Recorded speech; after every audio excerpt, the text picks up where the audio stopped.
I prayed for my downfall and I found a way to reconcile. 'Cause in my heart it's not worthwhile. It's a bloody battlefield where some go down, others heal. In the end it's all the same. All you can do is play the game. Oh, do we say goodbye? Refuse to question why. I'm sad to say I'm sorry, so lie. Pretend that you're okay. Swear that you will stay. Keep trying for one day. I'm sick of all these lies.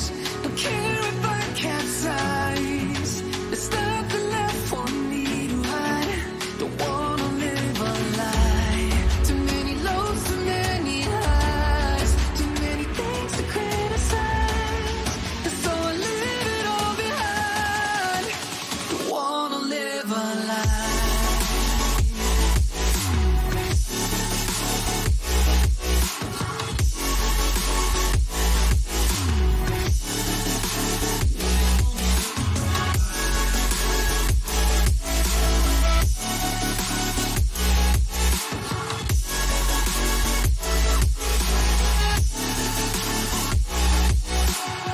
Life kept spitting at my feet and forced me down a dead-end street when all I had went up in flames, burning only dark remains. I cover up every part of my skin, oh, 'cause I don't like the person within, oh. I know I'm the one to blame. All I can do is take the shame, oh. Do we say goodbye? Refuse to question why.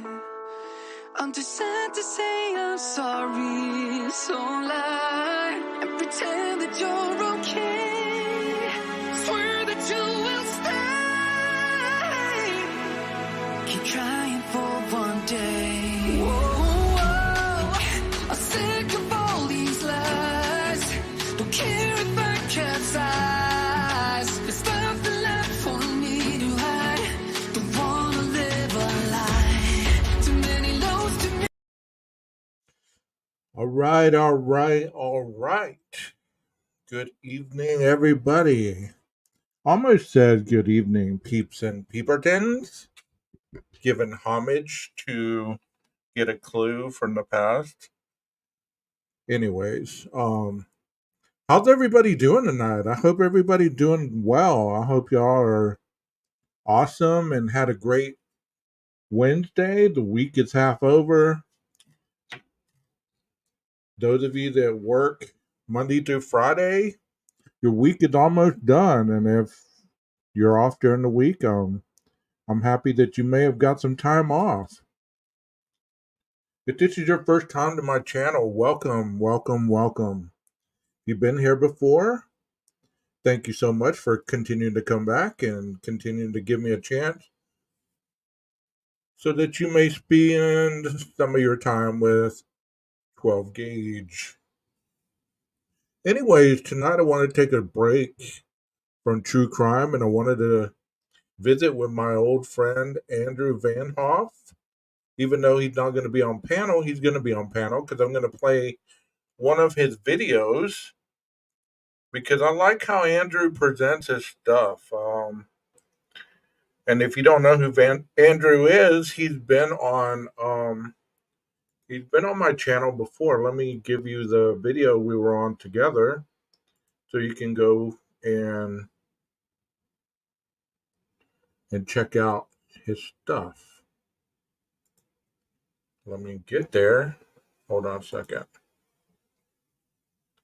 Let me close some of these tabs because I have a lot of tabs open up here, and that's what happened a couple seconds ago. I was messing with my mouse, trying to get everything situated, and guess what?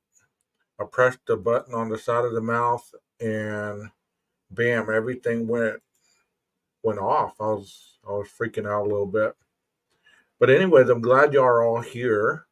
Um, Sometimes we just need a break.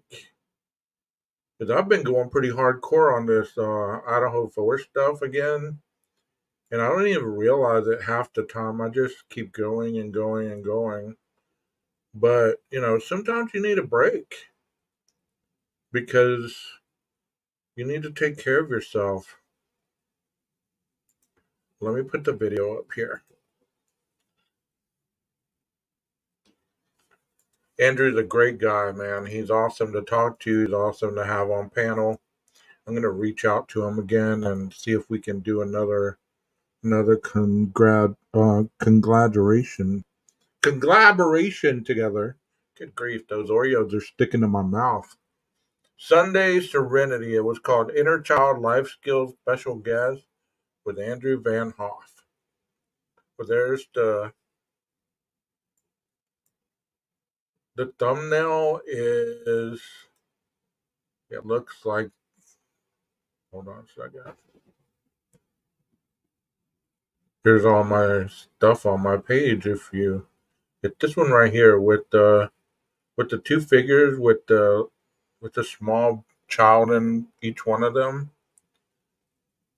that's our video together. So why don't y'all go check it out if you don't have anything else to watch after you watch this one.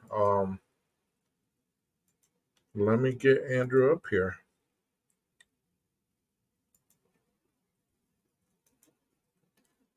There's Andrew.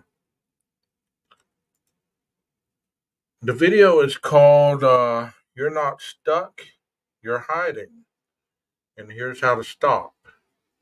And that's the truth. Sometimes we're not stuck in our situation, but with the mentality that we have about life, sometimes we might feel stuck. We might feel like it's better to hide out, you know. And I've done that before. I was talking to somebody the other day about hiding out because, you know, um, I had to do some schoolwork and I had to do some essays that were um, really difficult for me, and I needed to take some time, not only off um, YouTube, but away from people that I love in my life. So I had to take some time off. Hey, Harlot. Hey, Rondi. Hey, Aquarius. Thank y'all for being here. And if I ever replay this, you'll hear your names on here. Inked forever. Yeah, I'm kind of hyper because after this, I'm going to go to the gym and work out. So I'm going to try to get some self-care in there. So let's go ahead and start. It said, you're not stuck, you're hiding. Here's how to stop. Come on, Andrew. Kick the knowledge. What if I told you that you are living in an invisible box that controls almost everything you think, feel, and do? And no, it's not some weird government thing. This is why so many people feel stuck. So many people feel trapped in a life that's too small for them, but they don't know how to change. I've got news for you. You're not actually stuck. You are hiding. It's not society. It's not even your boss or your family. It's you, and you don't even know that you're doing it. By the end of this video, you will have a radical new understanding of what it is that is really keeping you stuck. You'll see the invisible box that you've been living in, and you will have a couple tools to begin taking brave new steps forward to a new intentional life. What if... Because how many of us, we get overwhelmed or we get underwhelmed and we say, you know what, I need to isolate. I need to take a break from the world. And what do? It turned into weeks. It turned into months. It turned into years. And we realized one day and we're like, how did I ever get to this point in my life where I'm just totally away from everybody? If I told you that the life you are living right now was not actually designed by you? From the very moment you were born, you have been imprinted with literally millions of ideas, of concepts, of beliefs that have been sent at you in a barrage of never-ending information telling you who you are, what your role is, how the world works, what people think. Your society, your culture, your family, they all more or less shaped you to fill a certain role. And now, the astute listener might observe that I opened this video by saying that the thing controlling you is not your society or your family or your culture, and here I just said you have been shaped by your family, your society, and your culture, and you are the one keeping yourself stuck. This might seem slightly contradictory. There was a time in most of our lives where we were factually limited and constrained by our society, by our culture, by our belief systems, and our family. And not all of this conditioning is inherently bad. But Okay, he's talking about belief systems, and I've talked about that a little bit in some of my other videos as well. Your belief system is shaped on your experiences in life. And some belief systems can be strongly biased toward positive or negative. So if you've been treated unfairly at any portion of your life and it's become problematic and even a pattern, then you start to associate your belief in society and your thoughts and your ability to function in this world. It's not a very positive one. So many times we shape our own reality without even realizing it. And Andrew's speaking facts, man. He's really right on. this video, you will have a radical new understanding of what it is that is really keeping you stuck. You'll see the invisible box that you've been living in, and you will have a couple tools to begin taking brave new steps forward to a new intentional life. What if I told you that the life you are living right now was not actually designed by you? From the very moment you were born, you have been imprinted with literally millions of ideas, of concepts, of beliefs that have been sent at you in a barrage of never-ending information telling you who you are, what your role is, how the world works, what people think. Your society, your culture, your family, they all more or less shaped you to fill a certain role. And now, the astute listener might observe that I opened this video by saying that the thing controlling you is not your society or your family or your culture, and here I just said you have been shaped by your family, your society, and your culture, and you are the one keeping yourself stuck. This might seem slightly contradictory. There was a time in most of our lives where we were factually limited and constrained by our society, by our culture, by our belief systems, and our family. And not all of this conditioning is inherently bad. But as we grow up, a subtle shift occurs where we take what were once externalized beliefs, value systems, and we begin to internalize them and identify with them to the point where we begin to have trouble distinguishing them from us. Limitations, beliefs, roles, conditioning, all of these things were once ideas. Now, they have formed into a way of looking at the world, a perception filter that shapes how we see the very fabric of reality. So think about that. Think about that a little bit. Hold on a second. Hello?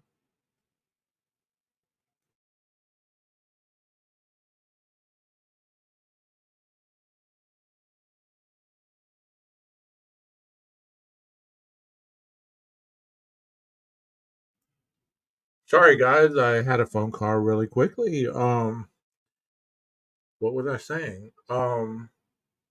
Oh, we are conditioned, as he was saying, based on what we're exposed to. Like, you grow up in a very healthy environment, even though it's not the best, but it's not the worst. You know, your parents are together, so there's a two-parent household. There's rules, rewards, and consequences in place. You go to school, you fit in, you're fairly popular. So your belief system grows that, hey, you are accepted into this world. But let's say if you grow up in an alternate family structure where it is positive at one point and then it starts to break down and it becomes totally different than anything that you're used to. You're picked on in school, you're ostracized, you're made fun of, all these things will start to chip away at your belief system about fairness, about understanding, about love and grace, and those things. So the older you get, unless you challenge those, then you've been conditioned to see your reality in one way. And that's basically what he's saying. I hope that makes sense. Gosh, I keep starting it backward. And identify with them to the point where we begin to have trouble distinguishing them from us. Limitations, beliefs, roles, conditioning, all of these things were once ideas. Now they have formed into a way of looking at the world, a perception filter that shapes how we see the very fabric of reality. Most of us view our potential, view ourselves and our lives through a very small, finite lens based on the conditioning we integrated into our identity. This has a lot less to do with what we believe we are capable of, but what we believe is possible for somebody like us. The deeper belief is not what is possible, but what is possible for us. The belief is in us. Who we believe ourselves to be shapes what we see as possible. We literally start to put ourselves in a box we never consciously chose. And here's the part that feels kind of backwards. When people feel stuck, the very thing that they go to for comfort that makes them feel safe, the thing they hold on to, their comfort zone, is actually the very thing that is keeping them stuck. Because the comfort zone is actually a clever disguise for fear. It is the zone that you think somebody like you belongs in. Somebody like you stays there. Once again, the fundamental limitation is not what we believe we're capable of, but who we believe we are that informs what we believe we are capable of. Maybe you believe you're unlovable. Maybe you believe you have to prove yourself. Maybe you believe you are very lovable. Maybe you have a great relationship with yourself. There are almost infinite numbers of ways that these combinations of beliefs and identifications can manifest in an individual person. But the long and the short of it is at the end of this whole process, there is a lens through which you. Well, answering your question, that's where faith comes in. You get to that point where you have faith that in the end, what you're putting positive energy into, it can't help but be positive on the other side. And especially if you're hanging out with positive people, they're not going to diminish your dreams, your goals, your beliefs, but they're going to actually amplify those. It's like if you want to be a millionaire, are you going to hang out with broke people? People that are always complaining? People that always have something negative to say? Of course not. Because if they don't have money, well, eventually they're going to be bumming off you if you have money. And eventually you're going to be the broke one, the negative one, because misery loves company. So that's how that works. But yeah, I believe in this concept because I was speaking with somebody earlier, a good friend of mine, and we were talking about, looking back on our lives at this point and how no matter at its darkest times, we've always had a manifestation of blessings and positive results.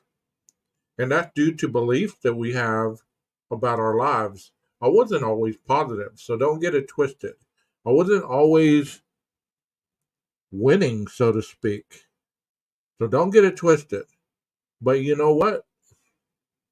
In time, you learn what works and you learn that maybe your way isn't working anymore. Now view the world. You see life through a certain way, informed by who you believe yourself to be. And thus, instead of being trapped by external forces, the vast majority of people who feel stuck or out of place are unconsciously keeping themselves there, not out of actual stuckness, but out of fear. And now you might say, okay, Andrew, but come on, there are people who are actually stuck, who are in physical situations they cannot leave.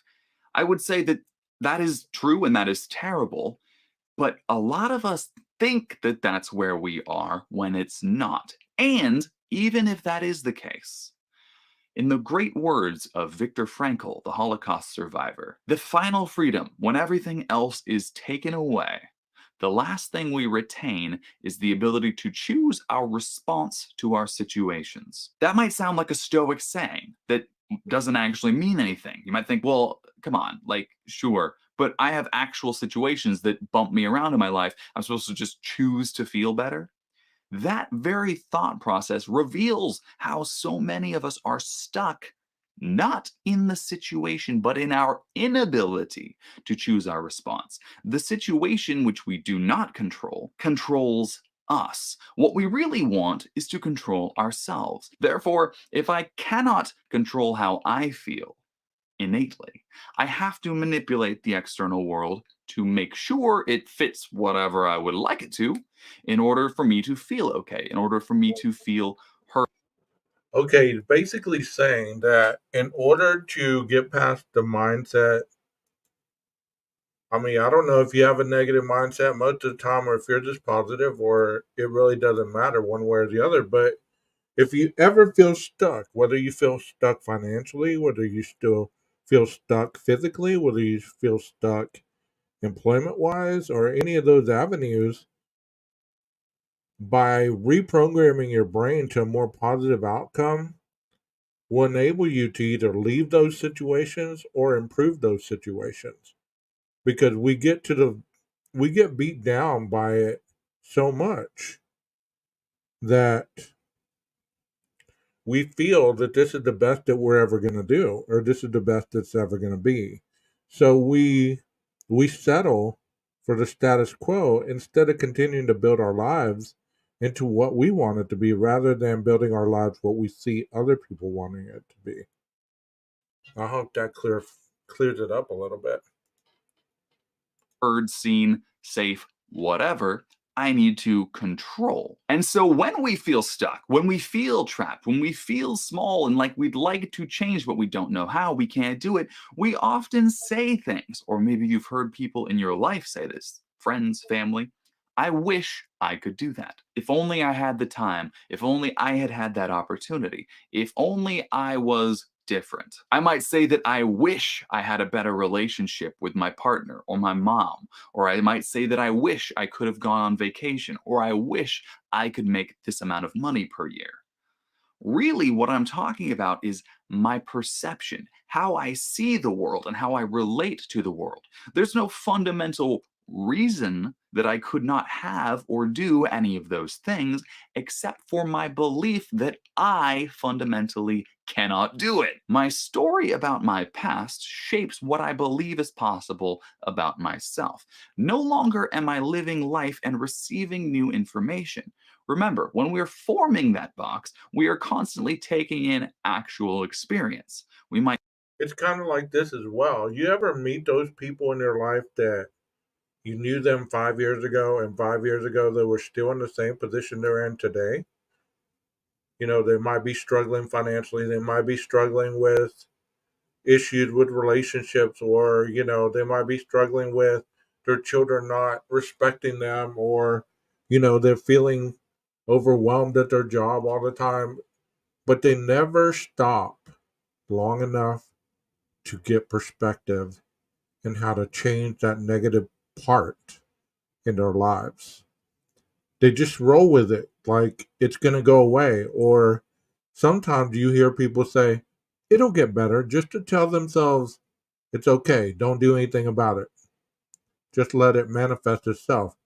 And most of the times it doesn't manifest itself, and that makes you feel even worse. Or you start to take care of yourself, and whatever situation is draining you or killing your spirit, so to speak, then you allow that situation to devour your progress, because you could be happy, you could be working through that process, and somebody says, "Well, I don't know why you're so happy. What makes you so happy all of a sudden? You used to be miserable just like me." And then you try to tell them, and they're like, "Well, that I've tried that. That doesn't work for me. It won't last for you. It won't work very long." And all of a sudden, somebody has planted a negative seed in your positivity. And without you realizing it, you understand what that seed eventually grows into, and you're scared to death of it. So you continue on your positive path, but before long, you lose steam, and that plant just manifests itself again, and it takes your positivity. And all I did was allowing one person to spread something negative your way. Might make some faulty conclusions, but the information itself that we bring in is fresh, it is alive, it is new. Over time, we start to filter more and more of that information through our preconceptions, through that little looking glass that we are seeing life through. Now, this is where the comfort zone comes in. And check this out. We very often in our society talk about how the unknown is scary. We talk about fear of the unknown. Well, change is difficult, change is scary. Things we don't know are scary. Uncertainty is scary. I don't believe that any of those things are actually scary, and I'm going to tell you why. The unknown is never what we are actually afraid of. If I view myself as a fixed, finalized concept, I don't believe I can change, I don't think I'm very good at something, and you say, "Andrew, why don't you go try that thing?" The fear is not really of failure. The fear is not really of the unknown. The fear is not really about the thing. The fear is my ability from my current limited perspective, looking through that lens. I don't believe that I can cope with this new thing because my crystallized view of myself has forgotten that it can change. It has forgotten that it sort of built itself. Now, my comfort zone is the list of things I know I can do, or I am very certain that somebody like me is capable of achieving. The discomfort zone, on the contrary, is that part of life that is untested. Not that we cannot cope with, but that the old past version of me has not yet coped with. Typically, it's when things are new or when they run counter to our idea of ourselves. In other words, if you say, "Why don't you go give a public speech?" and I say, "I'm an introvert, I'm shy," that is a belief about myself. Maybe there are certain genetic personality markers, I don't know, but really, the biggest limitation on that person who identifies as an introvert and afraid of public speaking is the story they have about themselves. Whether that's I can relate to that, Andrew, because myself, I am a shy person. I am a cautious person. I don't, and people are like, "You are not shy."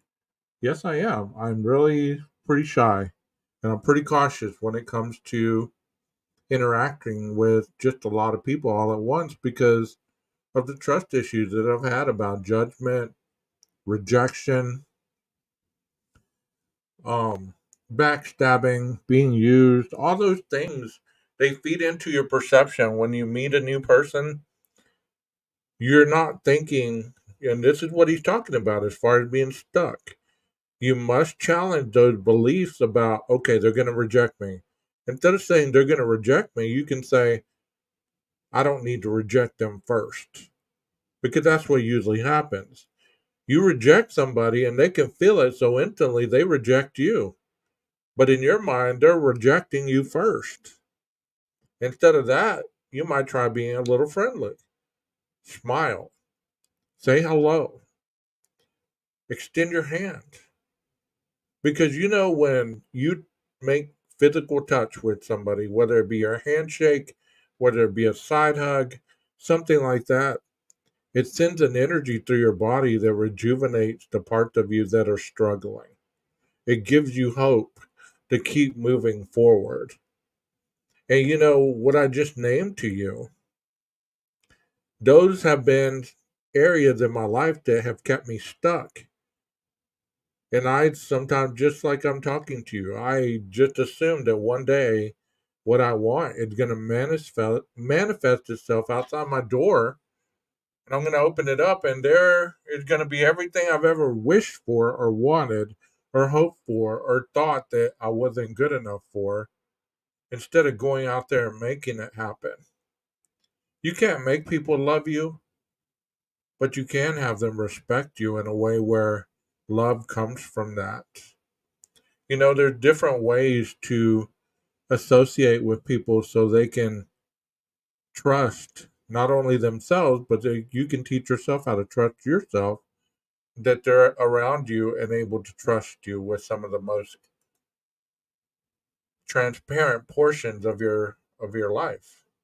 People are going to judge me. I'm going to make a mistake. I don't want to be ridiculed. I don't want to be seen up there. Whatever it is, it's a story about me. Speaking, you can do all the time, but the psychological pressure applied by the situation in relationship with your story about yourself becomes the prison. Maybe a teacher asked us a question in class when we were like 8, and the whole class laughed at us or something. And now there's a psychological belief that says when you get up and talk, people laugh at you and it feels bad and it's going to embarrass you, it's going to hurt. Our limitations imposed by that prior concept make it so that we cannot easily go up there and be free. We are still bound by the chains of the past, not, once again, real chains, but ideological chains built not in the task itself. It has really nothing to do with public speaking, but it has to do with our conceptions of who we are,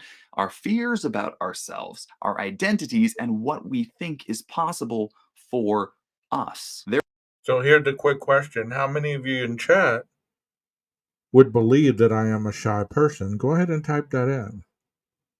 How many of you are shy people, or that you wish that you weren't, and you want to work on that? That could be a goal for your future, either short term or long term. You know?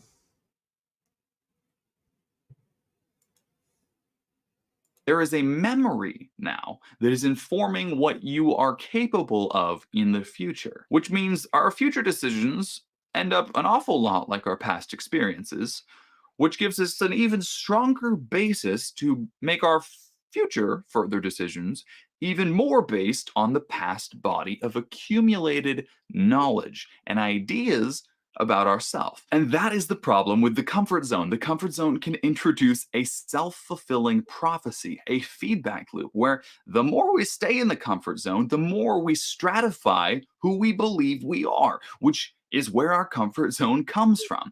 And we might subtly deviate every so often and try new things, but there are always going to be things that appeal to somebody like us. When it comes to feeling trapped in life, then, typically the things that trap us are things that feel uncomfortable for somebody like us. I can't go ask that person out. I can't go back to school. I don't know how I'm going to make it work. I can't ask my boss for a raise. I can't have that hard conversation. I can't start my own business because it's not in my comfort zone. It's not in my identification-based story of what I believe is possible for somebody like me. People do all of those things all the time. It's a rare person who does all of those things completely free, but to differing degrees, each of us is slightly differently conditioned about these things. You might believe that you're fine in relationships, but have a hard time with money. You might be very wealthy, but have a hard time with relationships. It's not actually the event or the task at hand that poses the challenge. It is instead the underlying belief structure. And when we are so firmly identified with this past story, we begin to do ourselves and the people around us a great disservice because we continually experience life as if it is old. We experience everything through our lens of preconceptions. Very great point, Andrew. Very great point. He said we experience our life as it's old. Like we're looking at life through an old lens. We don't see the updated version of our lives because we've been looking at the same life for so long, we've grown comfortable with it. We might not like it, but we've grown comfortable with it. And nobody said you need to change. If you're comfortable where you're at, that's great. If you've self actualized, if you've gotten to a point where you have an understanding of who you are, where you're going, and what you're doing in life, that's great. But if you're not there and you're tired of seeing life through this lens of uncomfortableness, constant instability, financial struggles, employment opportunities missed, rejection of your own self and mind, then maybe you might clean the lens a little bit, a little at a time, because it's progress, not perfection. Do not expect it to change overnight, but a little bit at a time, eventually you see progress and eventually you see success.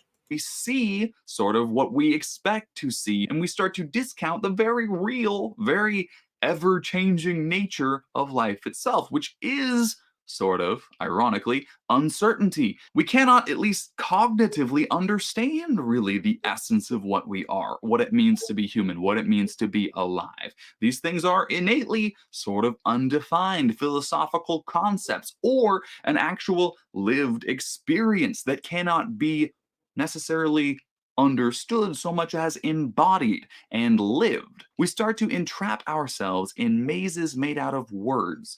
We start to get stuck in our own heads because what we perceive as possible from our current vantage point is very, very, very different from what is possible, full stop. What is possible at all is, of course, a vastly different situation than what I think is possible from my limited perspective. I might think I can make a YouTube video and put it up on the internet and maybe people will think it's cool. You might think that that's a terrifying idea. I once too thought that that was a terrifying kind of idea. But the only way that allowed me to shift that perspective was by changing the way I looked at myself and realizing I did not have to stay what I thought I was. In fact, I wasn't even what I thought I was. It was more the idea. The identification was the problem. You're not actually in the prison that you think you are. That's why I say you're not actually stuck. You're hiding. You're not intentionally hiding, so no shame. But if you're stuck in that comfort zone, really, if you feel stuck, it's because some part of you, maybe some deeper, essential part of your being, wants to push out, right? Wants to expand, wants to be something different, experience that flow, that connection with the changing nature of life.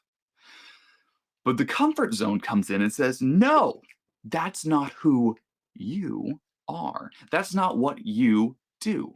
That's not right for you. Don't try. Stay who you are, referring to the past. And I believe what people do with what he's saying right now is people go from one extreme to the other. It's like they may have been brought up in a strict family. They may have been brought up with being told how to be and how to act and what's appropriate in life and what's not. And then they reach a point where they can make their own decisions and they go overboard. They go to the other side of the extreme where they completely lose themselves because of the independence that they seek. The only way that they see true independence is to go radical and above and beyond rather than slowly integrate into that new life. Not that there's anything wrong with being independent, but just like anything in life, you must integrate into it, not just jump full force. Otherwise, you're going to drown because it's going to be too much too fast. We stick in the past. We die, essentially. The past is over and dead, right? We repeat the same things over and over, clinging to the past because it seems to offer us a sort of security, while we also are subtly giving up on life. And is it any wonder that so many people, certainly not all, but so many people, as they get older, they become more afraid, more brittle, because we are accumulating beliefs. We are stratifying ourselves and getting more and more stuck in an idea of ourselves.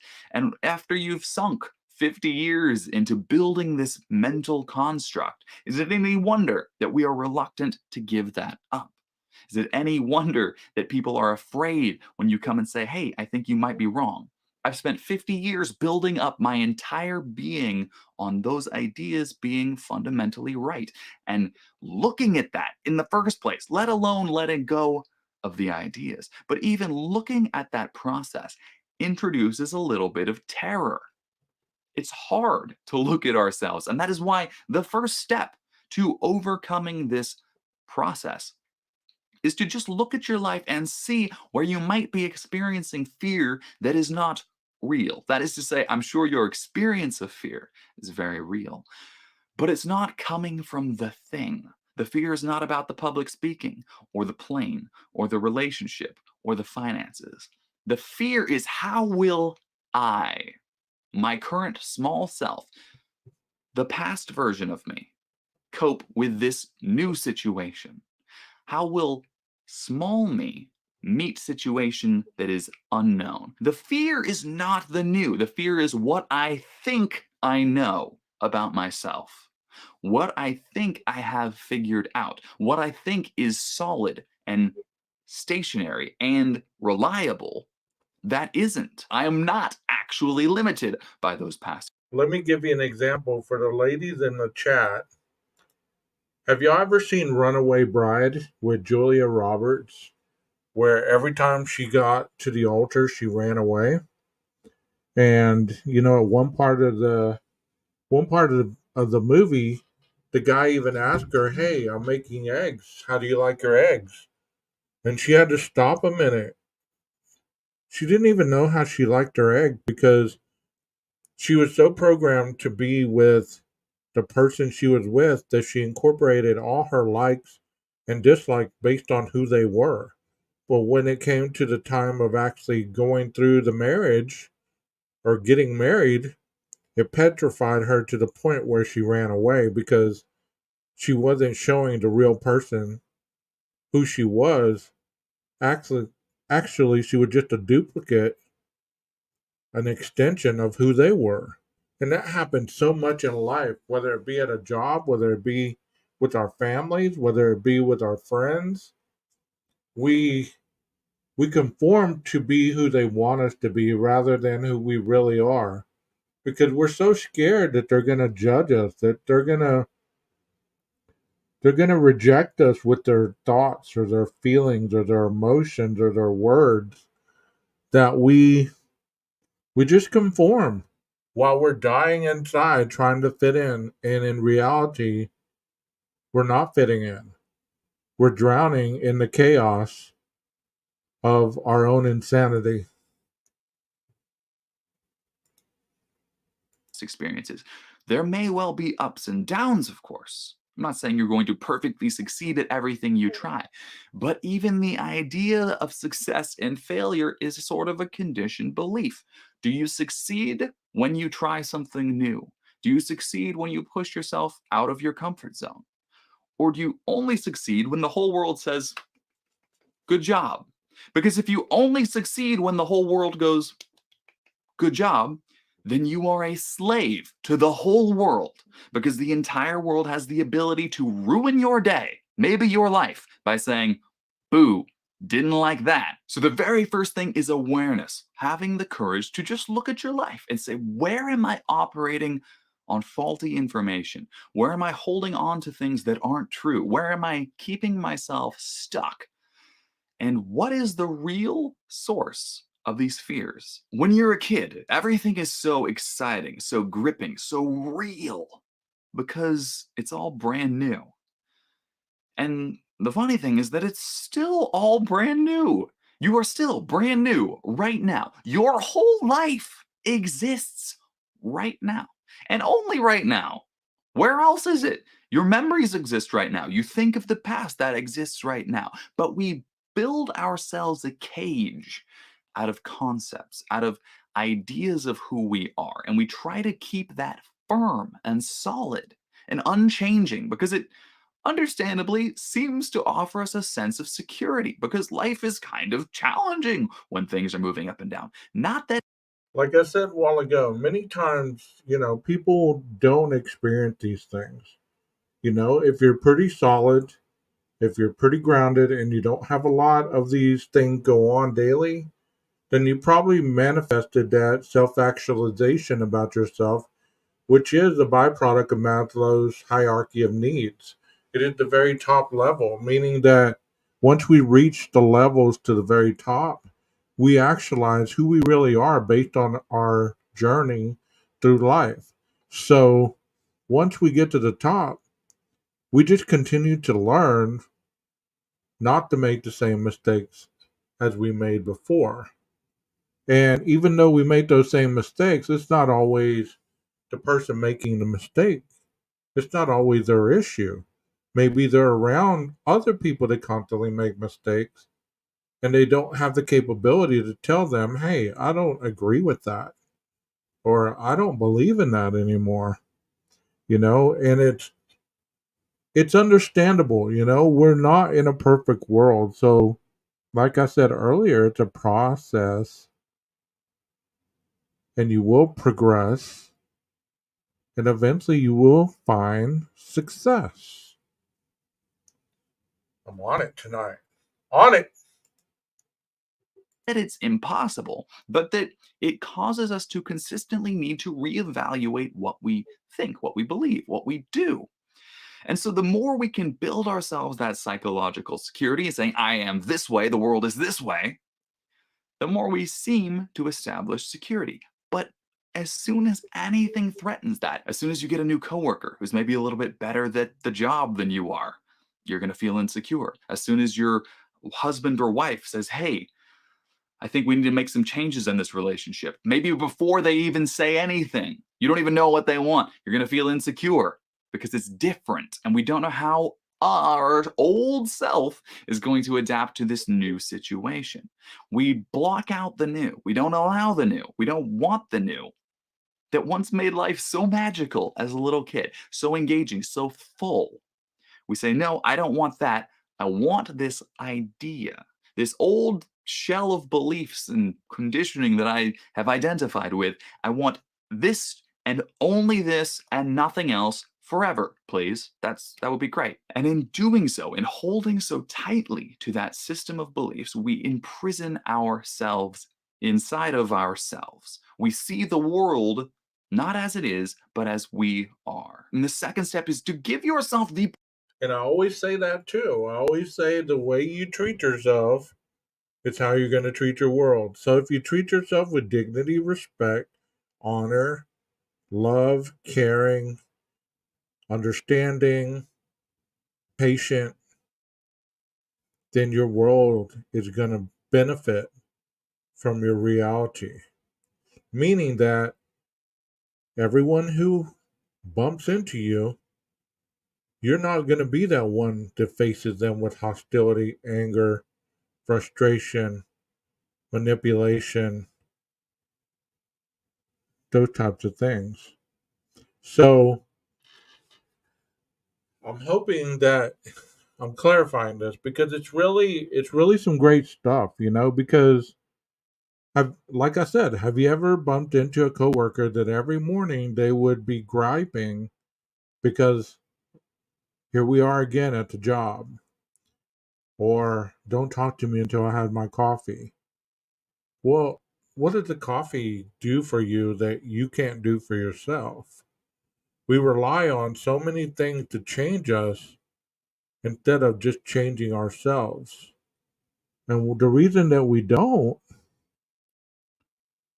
it's because we don't understand what needs to be changed, if anything, at all. permission. This is crucial. Once you have developed a little bit of awareness, once you've noticed these things in your life, to step into that insecurity, to step out and test to see, oh, you know what? I won't actually die. If I give myself permission to rewrite success and failure so that success is internally conditioned. You succeed when you step forward bravely, not when the whole world claps, not when everybody says good job. No, because that is completely dependent on their conditioning, not yours. It is completely dependent on how they see the world and who they think they are. It honestly has nothing to do with you at all. Really, if you make something people like and they clap, that's all well and good. I don't have anything against helping people or being a good person. But what I am saying is that if you allow that to control what you believe you are capable of, who you believe you are, then you will forever be at the beck and call. Your self-worth will forever be at the whim of almost every other person on the planet. You will always have a hard time giving yourself permission, giving yourself the ability to step into new situations, to make new, harder decisions. Hard from the perspective that you haven't done it before. You don't know how it's going to go. But in that action is the very catalyst of growth. That is what causes change to be such a good thing for people. Because It's kind of like this. Have you ever met an angry person? A person who loses their temper really fastly, really fast. And I've had multiple people come sit in front of me and they say, "Well, my spouse says I have an anger problem, or that I don't listen, or did I lose my temper too quickly?" And then you start to ask them questions, or you start to to probe a little bit, and they instantly lose it with you.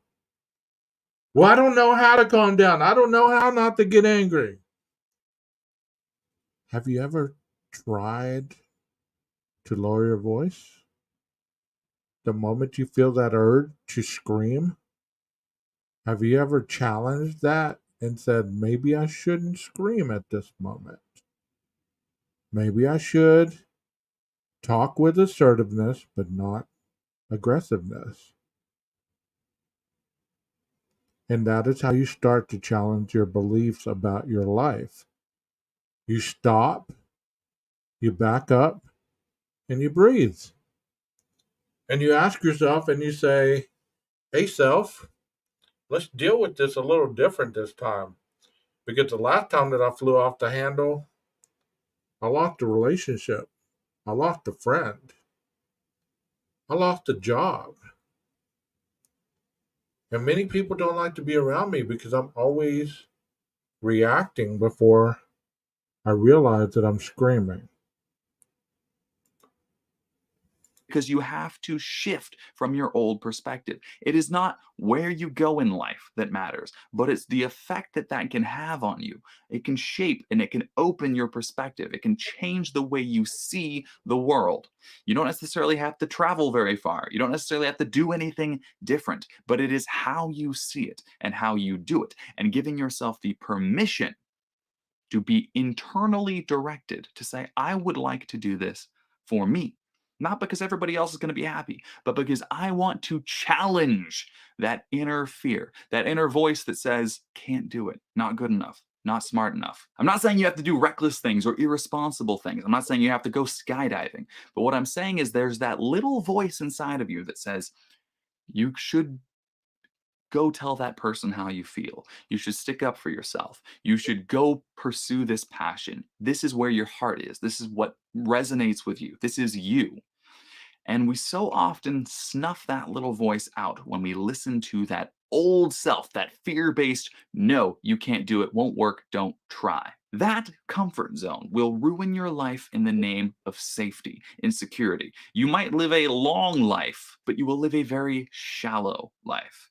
I think it's much more impactful to live a deep life, a full life, where you are there. You experience the things, you smell the smells, you taste the tastes, because you are present. You give yourself the Let me give you another example, okay? Have you ever had a sinus infection? Or you had a bunch of mucus, and I know this is a disgusting example, but it's the first one that popped into my head. And you couldn't breathe and you couldn't smell anything and you were sick for days and you're like, man, I can't wait till I can breathe again.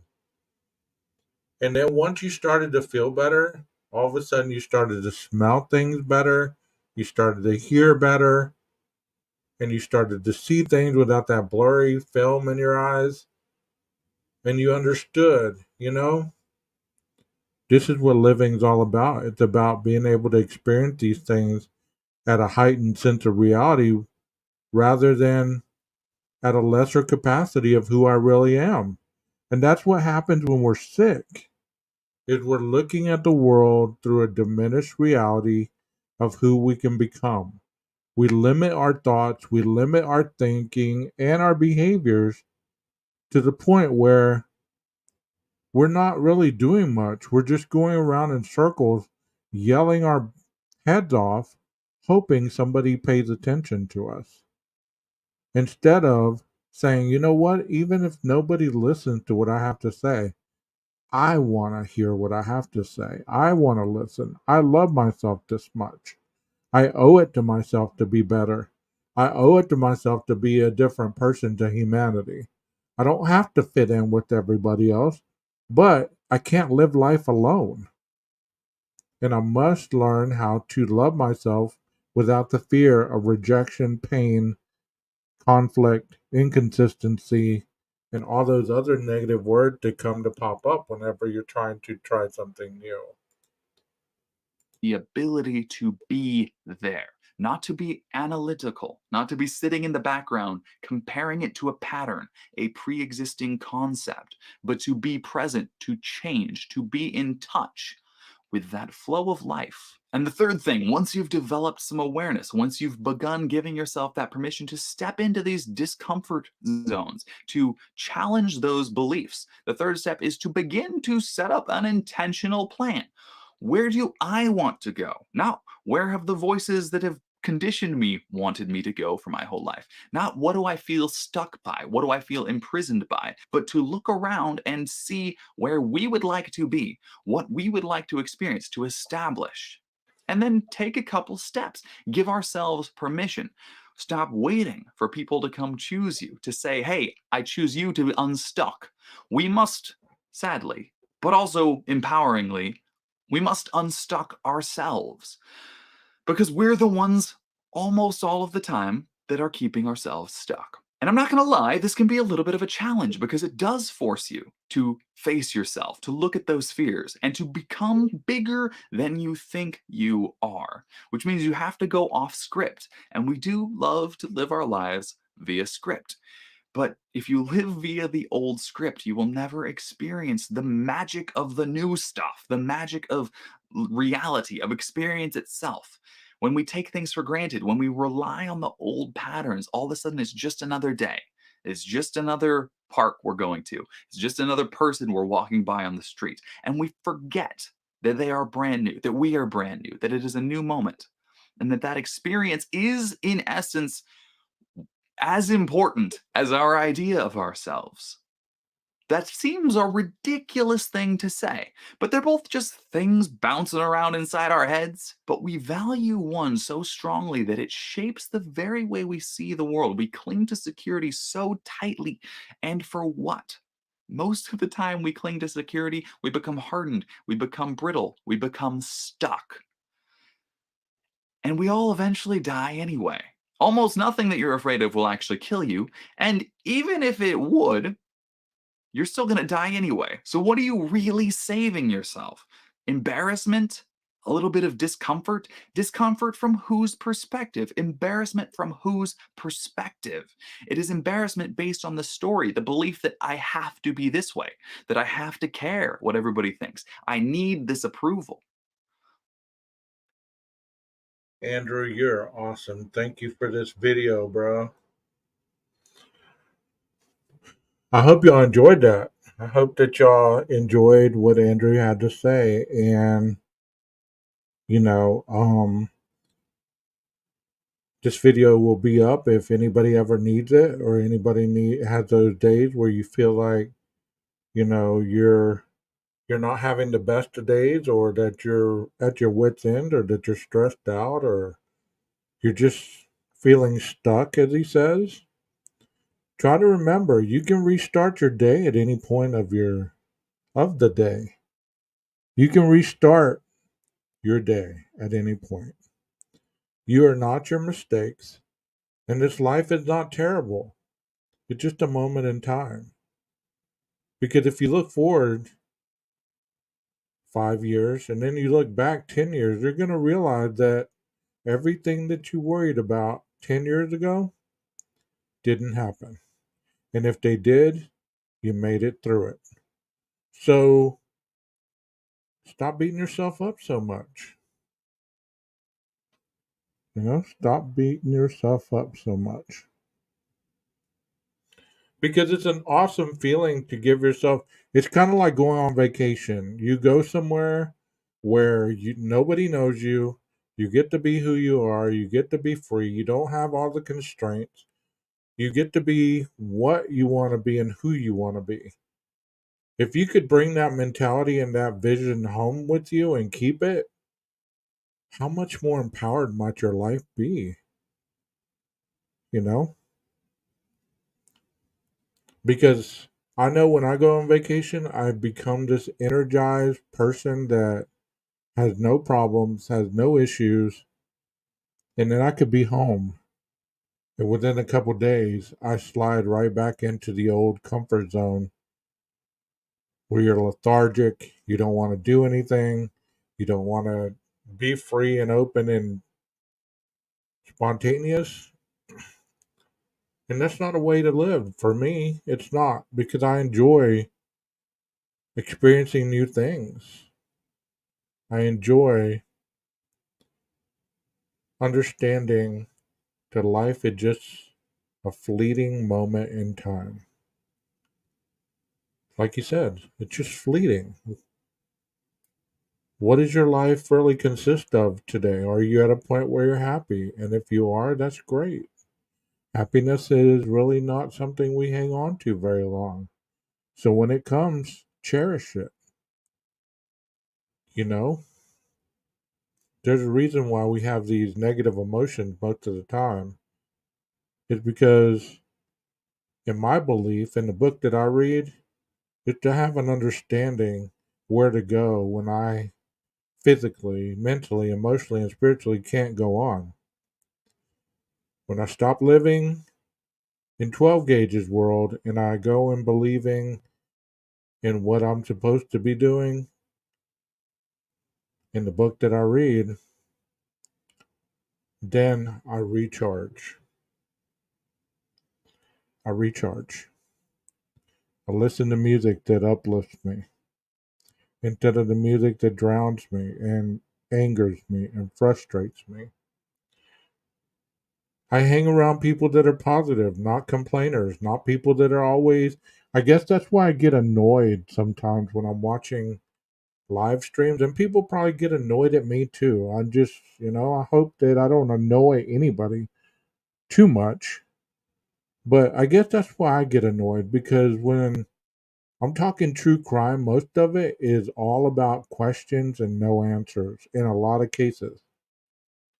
And people never really have that insightfulness to say, well, you know what? The more I question this, the more negative I become. And the more negative I become, the more negative I interact with people unless they are negative just like me. Like I said, challenge your own beliefs. Shake somebody's hand, smile at somebody, say thank you, good morning, have a blessed day, have a great day. Don't get don't get to that point where you're just one dimensional, but you're all the way around. You're understanding that there's going to be clouds on a sunny day, but you're thankful that you have enough sunlight to make it through the rain. You know? I hope this is making sense. I hope it really is because we have enough we have enough darkness in this world. In the true crime world, tomorrow's going to be one of those days that is going to be full of grenades and attacks and all those things. Hopefully not. But I just want you to stay out of the way if you can. Because none of that's going to happen tomorrow has anything to do with your reality. And I'm talking about the Idaho 4 case, the change of venue.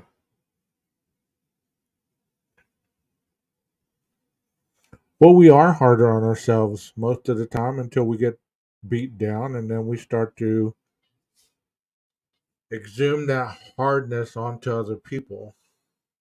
You're right. You got to cut yourself a break every now and then.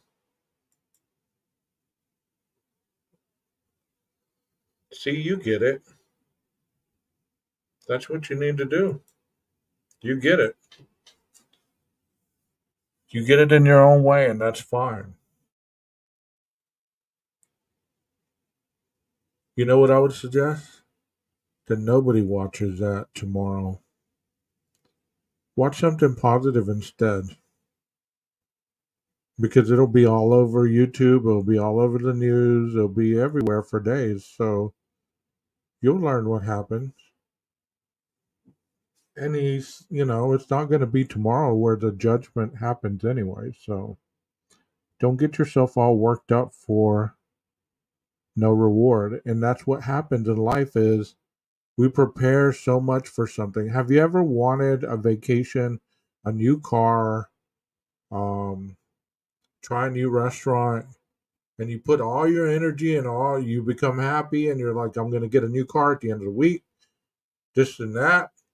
And you get to the dealership, the one that you wanted was there last night. You get there this morning and they sold it. You don't want another car. You wanted that one. So all the ambition, all the energy, everything just popped your balloon. And most people are going to be upset. And what do? All of a sudden they get back into that negative mindset because the only thing they were looking forward to was that new car so that they could somehow fix their understanding of what life is.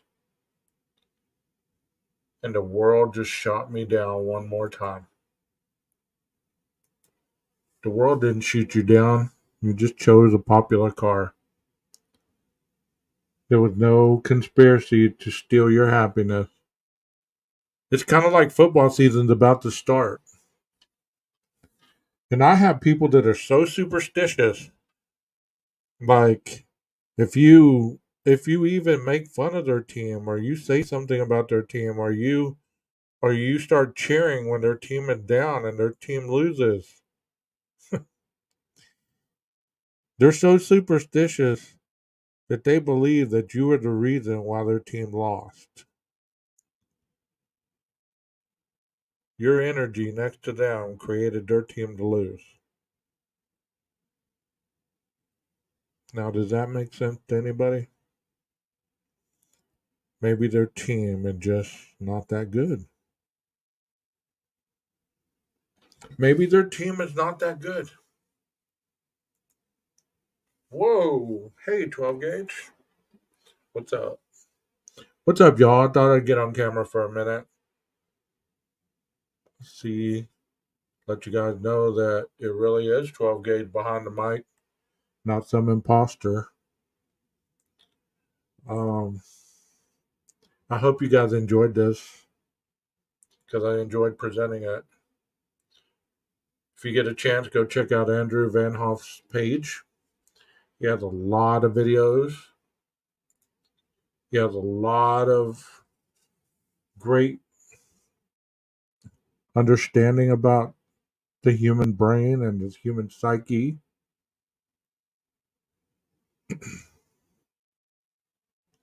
If it's not broken, don't mess with it.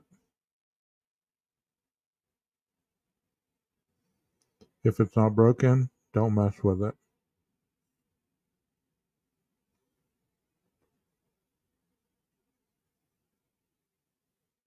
Enjoy who you are and keep growing. If you're not happy where you are, try to change it or get some help. Because there are a lot of hurting people in this world. If you're not one of them, that's great. I'm not at this point in my life.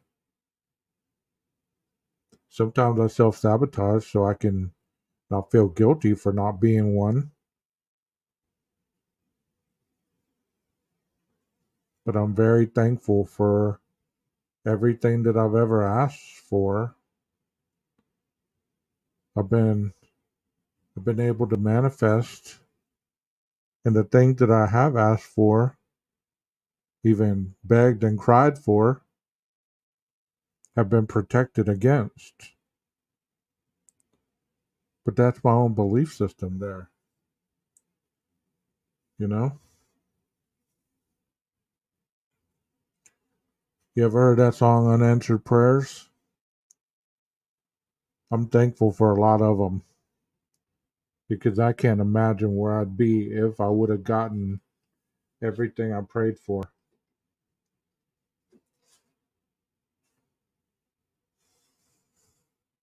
But you guys take care of each other, man. Take care of yourselves out there. Try to remain positive. Don't take YouTube so serious. It is just a platform. That's all it is. If it helps you, let it help you. But don't take it so serious to the point where it hurts you. Because if it's hurting you, or if it's hurting you emotionally, unplug. Unplug.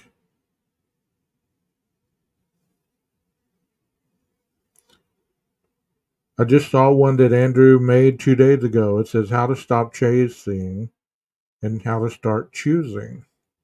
I was going to play that one, but it seemed kind of short. But as you can tell, this 29-minute one lasted an hour, so I might do that one again soon. Andrew, if you're listening or you get a chance to hear this, thank you so much for your awesome work. Thank you for your amazing articulating skill to present it. And I hope that you're doing good, my friend. Hope to be having you on panel again someday. For the rest of you guys, y'all take it easy, be light on yourself, and keep yourself safe out there. Find a safe place to land, because we don't always need to be in the air. Sometimes we can come and touch the ground.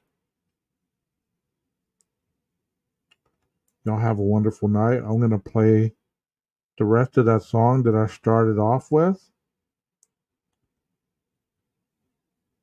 and then I'll get out of here.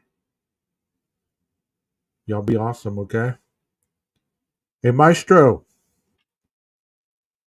cue that music. Let me see if I can find the song. This Maestro's, man. Oh, be on the lookout for impersonators impersonating my sayings and even copying my style. Flattery is the best form. No, what does it say? I don't even know how it goes. Something about blah, blah, blah. Flattery. It's flattering for somebody to do something. I don't know. Jeff, if you're in here, maybe you can type it in the chat. I know you know what I'm talking about. Well, here's the song. Maestro, cue that music. Knows too many highs, too many things to criticize. So I leave it all behind. Don't wanna live a lie. I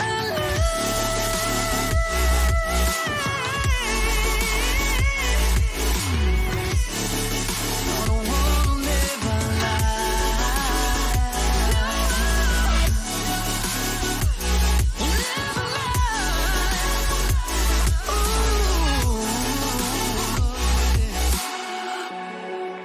I'm sick of all these lies. Don't care if I capsize. Oh no.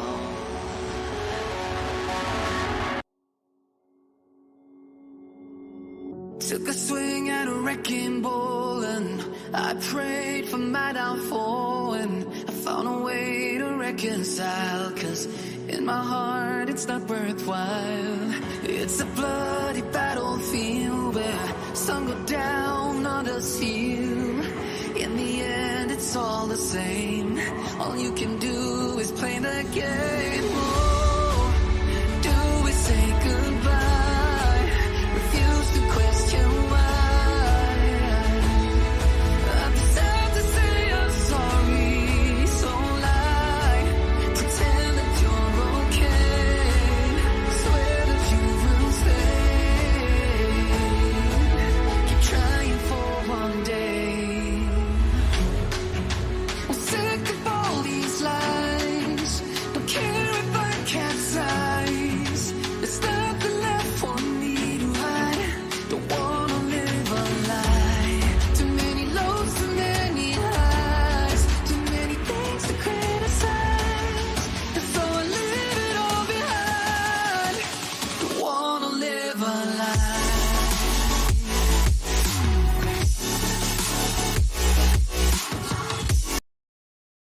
Nobody wants to live a lie. That's a catchy song, and I could sit here and listen to that over and over and over because you know how he gets really high pitched and the music kind of goes low? Sometimes that's the inner voice that is screaming out inside of me. It's saying, hey, 12 gauge, chill the F out. Y'all have a wonderful night, y'all. Much love from Texas.